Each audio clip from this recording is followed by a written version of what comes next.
Joining me now is a man not known for sitting on the fence. He passionately opposed the invasion of Iraq, and now he feels that Hezbollah is justified in attacking Israel. The Respect MP for Bethnal Green is in our central London studio.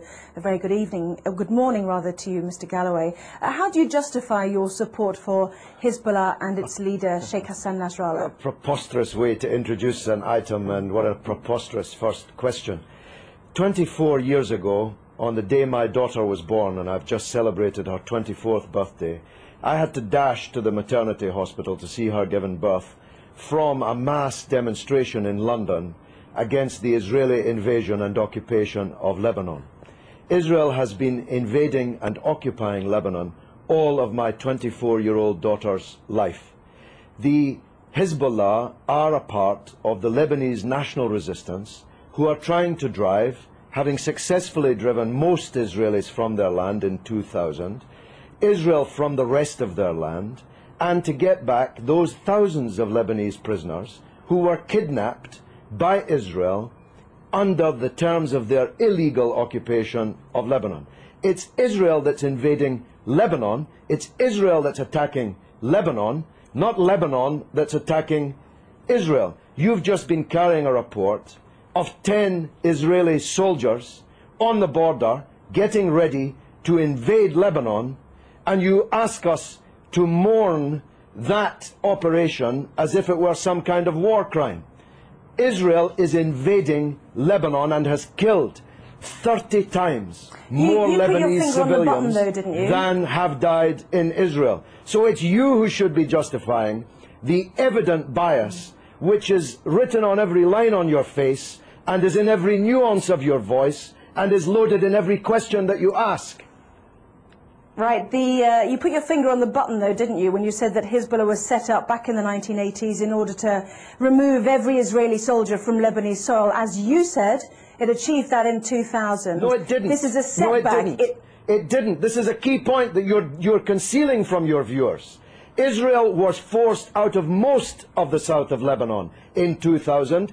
It still occupies a part of Lebanon since 2000. The Shebaa Farms area, which is subject to this latest UN draft resolution. Thousands of Lebanese prisoners have been kidnapped by Israel. Hezbollah I spoke just a moment ago to the Israeli Foreign Ministry released. spokesman who said that the 3 Lebanese who have been captured, perhaps you'd like to use that word, have been before a judge These are and not been the through prisoners. a court of law. Oh, please, have a slightly longer memory than 4 weeks. I'm talking about the thousands of prisoners taken during the 18 years of Israeli occupation, illegal occupation of South Lebanon. These are the prisoners that have to be released in exchange for the Israeli soldiers that were captured at the beginning of this wave of the crisis.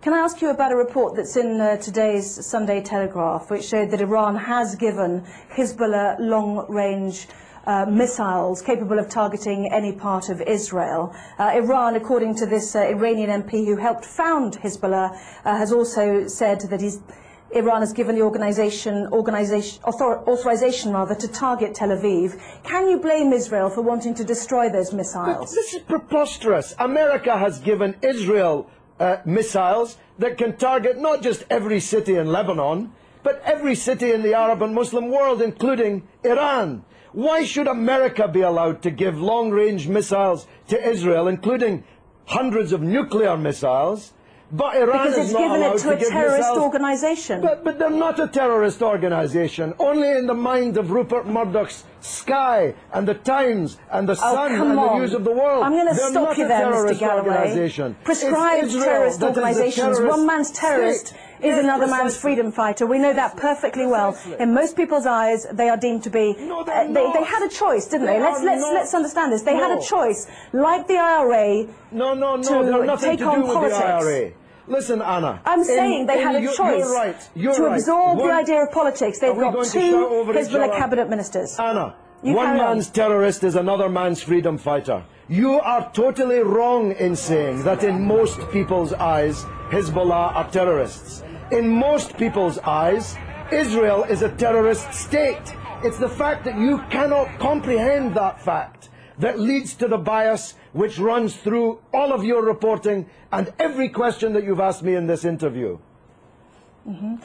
Can I ask you one question? I was relating to the IRA and Sinn Féin. They have decided to embrace politics. Hezbollah had the chance to embrace politics. They've already got two cabinet ministers. They're well respected in the south. In politics. They are. That's what I'm saying. People of the south if you of listen to Lebanon. me, I'm saying they've got two cabinet ministers already. They had a chance to do that. Why did they need to capture and kill Israeli soldiers on the border? Surely that sets back their ambitions to be a political force inside a democratic Lebanon. Look, because Israel occupies their country and holds thousands of their compatriots as kidnapped hostages in their dungeons. It's really very simple, except if you think only in a clock that goes back 4 weeks.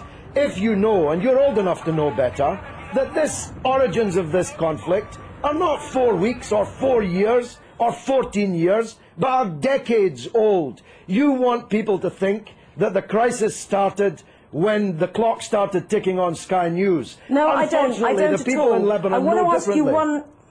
I want to ask you one final question. Do you think that the 4 weeks that we've seen, as you mentioned, the 26 days of this crisis, has set back Hezbollah's ambitions? Not only are Israeli soldiers now over the border... Let me finish. Would you mind letting me finish, please?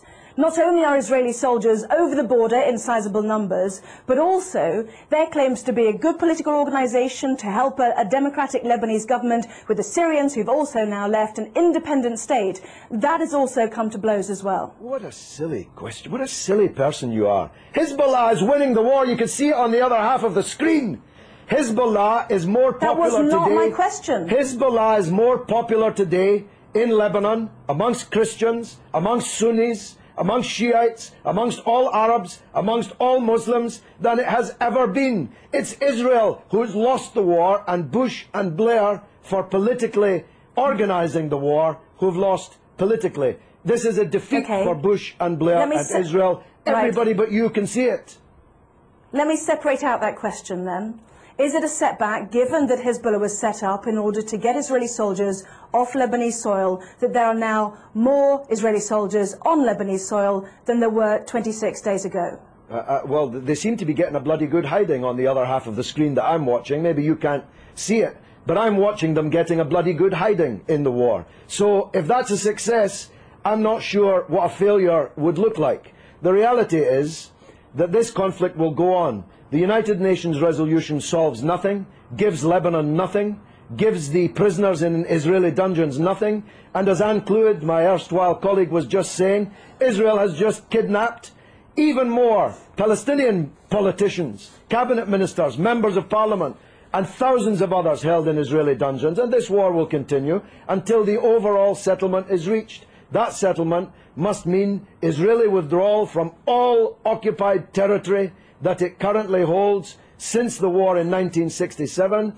the release of all political prisoners, and a state for the Palestinians with East Jerusalem as its capital. No justice, no peace. You're not going out of business as a newscaster in Jerusalem anytime soon, believe me.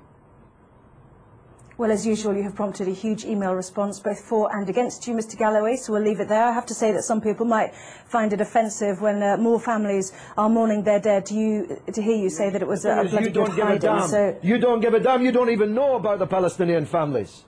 You don't even know that they exist. Tell me the name of one member of the 7 members of the same family slaughtered on the beach in Gaza by an Israeli warship. You don't even know their name, but you know the name of every Israeli soldier who's been taken prisoner in this conflict, because you believe, whether you know it or not, that Israeli blood is more valuable than the blood of Lebanese or Palestinians. That's the truth, and the discerning of your viewers already know it.